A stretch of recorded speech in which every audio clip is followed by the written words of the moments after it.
இந்திய அரசியல் சாசனம் நம்ம தமிழ்நாட்டில் இருக்கிற எல்லாருக்குமே கொடுத்துருக்கிற உரிமையில் ரொம்ப ரொம்ப முக்கியமானது ஓட்டிங் ரைட், வாக்குரிமை.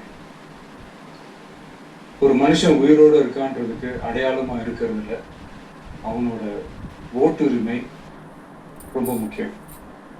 அதனால தான் voting is not only our right but also our life. ஒரு நேரத்தில் தமிழ்நாட்டில் இருக்கிற நம்ம யாருக்குமே ஓட்டு போடுற உரிமையே இல்லைன்னு சொன்னால் நம்பிக்கலாம். நான் நீங்கள் உட்பட யாருக்குமே அது இல்லை. நான் பயமுறுத்துறேன்னு நினைக்காதீங்க, அதுதான் நிஜமும் கூட. கொஞ்சம் ஏமாந்தா நம்மள மாதிரியே இன்னும் லட்சக்கணக்கான பேருக்கும் இதே நிலைமை தான். ஓட்டு போடுற அந்த உரிமையே இல்லாத மாதிரி ஒரு நிலைமை வந்தாலும் வரலாம். இதுக்கு மெயின் ரீசன் அந்த எஸ்ஐஆர், ஸ்பெஷல் இன்டென்சிவ் ரிவிஷன், சிறப்பு தீவிர திருத்தம். இப்போ இந்த எஸ்ஐஆர் நம்ம தமிழ்நாட்டில் எப்படி ஒர்க் ஆக போகுது? கடந்த ஜனவரி மாதம் எடுத்த அந்த கணக்கெடுப்பில் 6,36,00,000 வாக்காளர்கள் நம்ம தமிழ்நாட்டில் இருக்கிறாங்க. ஆனால் அவங்க யாருக்குமே இந்த ஓட்டு போடுற உரிமையே இல்லை. அந்த பிஎல்ஓன்னு சொல்லுவாங்க, பூத் லெவல் ஆஃபீஸர்ஸ், வாக்குச்சாவடி நிலை அலுவலர். ரெஜிஸ்ட்ரேஷன் மாதிரியே தான். இந்த மாதிரி வீடு வீடாக போய் அந்த எனிமரேஷன் ஃபார்ம் அதுக்கான அக்னாலேஜ்மெண்ட். இது நான் சொல்றது வாக்காளர் பட்டியலில் ஆல்ரெடி உங்க பேர் இருக்கிறவங்களுக்கு நான் சொல்றேன்.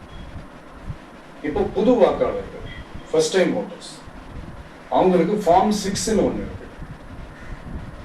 அதை நீங்க ஃபில்அப் பண்ணி நீங்க உங்க ஏரியாவில் இருக்கிற சம்பந்தப்பட்ட அந்த உங்க அலுவலகத்தில் நீங்க டைரக்டாகவும் சப்மிட் பண்ணலாம், இல்லை நீங்க ஆன்லைன்லயும் சப்மிட் பண்ணலாம். அப்படி ஆன்லைன்ல நீங்க சப்மிட் பண்ணீங்கன்னா அதுக்கான ஸ்கிரீன்ஷாட் எடுத்து வச்சுக்கோங்க. ஃபோன்ல மெசேஜ் வரும், அதை சேவ் பண்ணி வச்சுக்கோங்க. அப்ராட்ல இருக்கிறவங்க கூட அந்த எஸ்ஐஆர் ஃபார்மை டவுன்லோட் பண்ணி நீங்கள் அதை ஃபில்அப் பண்ணி சப்மிட் பண்ணலாம். அதுக்கான அக்னாலேஜ்மெண்ட்டை வாங்கி வச்சுக்கோங்க. ரொம்ப முக்கியமாக உங்களோட பிஎல்ஓ அந்த ஆஃபீஸர் யாருன்னு தெரிஞ்சு வச்சுக்கோங்க. இந்த தேர்தல் ஆணையம் அந்த வெப்சைட்டில் போனீங்கன்னா அந்த பர்டிகுலர் பிஎல்ஓ ஆஃபீஸரோட ஃபோன் நம்பர் கூட நீங்கள் எடுத்து வச்சுக்கலாம். இன்கேஸ் நீங்கள் சப்மிட் பண்ணலாம். ரொம்ப முக்கியமாக அதுக்கான அக்னாலேஜ்மெண்ட்டை வாங்கி வச்சுக்கோங்க. இது எல்லாமே சரியாக செஞ்சாலும் இந்த எஸ்ஐஆர் மேலே சில டவுட்ஸ் இருக்கு. அது என்னன்னா, இந்த 6,36,00,000 வாக்காளர்களுக்கு ஒருத்தர் விடாம இந்த ஒரே மாசத்துக்குள்ள எப்படி எல்லாருக்குமே அந்த ஃபார்ம் போய் ரீச் ஆகும்? ஒண்ணு. ரெண்டாவது, நீங்க வரும்போது வீட்டை போட்டுட்டு வேலைக்கு போயிட்டு என்ன பண்றது?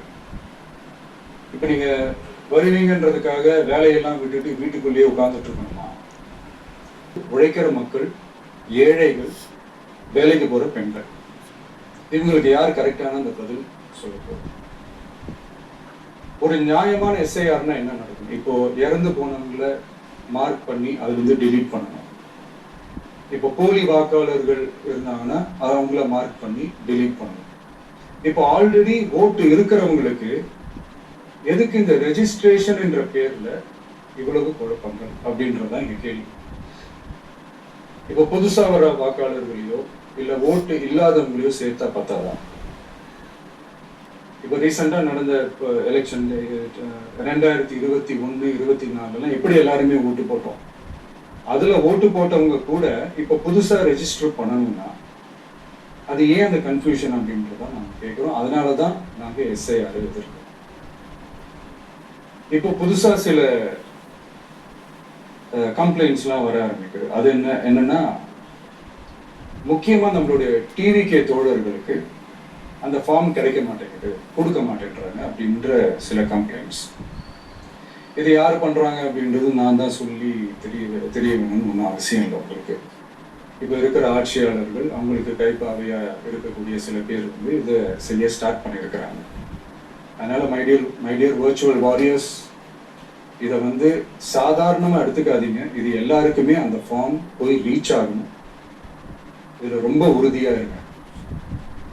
அதே மீறி உங்களுக்கு அந்த ஃபார்ம் கிடைக்கலன்னா இருக்கவே இருக்கும் ஆன்லைன். தேர்தல் ஆணையம் அந்த வெப்சைட்ல போய் அந்த ஃபார்மை டவுன்லோட் பண்ணி நீங்கள் ஃபில்அப் பண்ணி சப்மிட் பண்ணலாம். உங்கள் வீட்டில் இருக்கிறவங்களுக்கு நீங்கள் செஞ்சு கொடுங்க, பக்கத்து வீட்டில் இருக்கிறவங்களுக்கு செஞ்சு கொடுங்க, தெரிஞ்சவங்களுக்கு, தெரியாதவங்களுக்கு, பழகினவங்களுக்கு, பழகாதவங்களுக்கு எல்லாருக்குமே நீங்கள் தயவு செஞ்சு கொடுங்க. அண்ட் ரொம்ப முக்கியமாக நம்ம ஜென்சி கிட்ஸ், நம்ம ஃபர்ஸ்ட் டைம் ஓட்டர்ஸ், நம்ம புது வாக்காளர்கள், நம்ம நண்பா நண்பிகள், அவங்க ரொம்ப கேர்ஃபுல்லாக இருக்கணும்.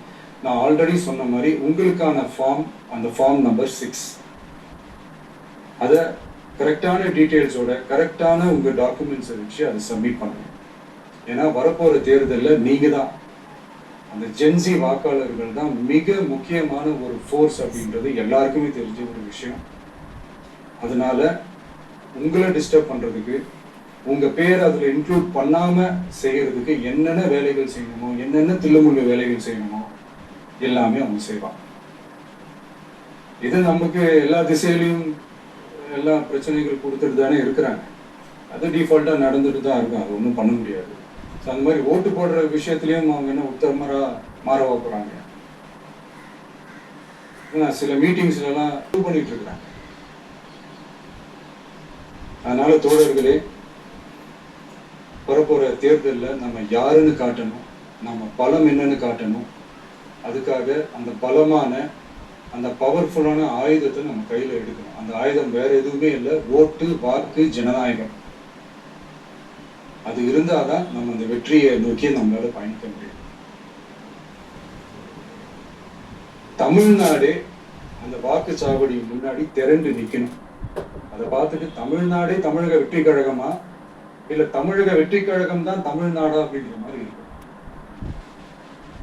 அறிஞர் அண்ணா அவர்கள் சொல்லியிருக்கிறாங்க, அந்த மாதிரி ஓட்டுன்னு ஒன்று இருந்தாதான் இந்த நாட்டையே காப்பாற்ற முடியும்.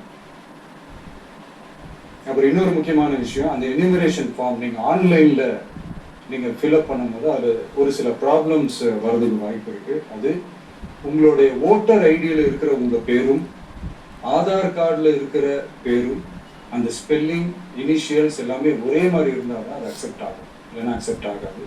அது கொஞ்சம் கேர்ஃபுல்லாக பண்ணுங்கள். அது கொஞ்சம் யூசர் ஃப்ரெண்ட்லியாக இருக்கலாம். முடியாது, அதுக்கெல்லாம் வாய்ப்பு இல்லை, அதுக்கெல்லாம் ஆளுங்க இல்லை, பண்ண முடியாதுன்னு ரிப்ளை பண்ணிட்டாங்க. ஸோ அதனால் மைடியர் டிவிகே தோழர்களே, மைடியர் ஜென்சி படை பலமே, உஷாராக இருங்க, கான்ஃபிடென்ட்டாக இருங்க, நல்லதே நடக்கும், வெற்றி நிச்சயம். மீண்டும் சந்திக்கும் வரை நன்றி, வணக்கம்.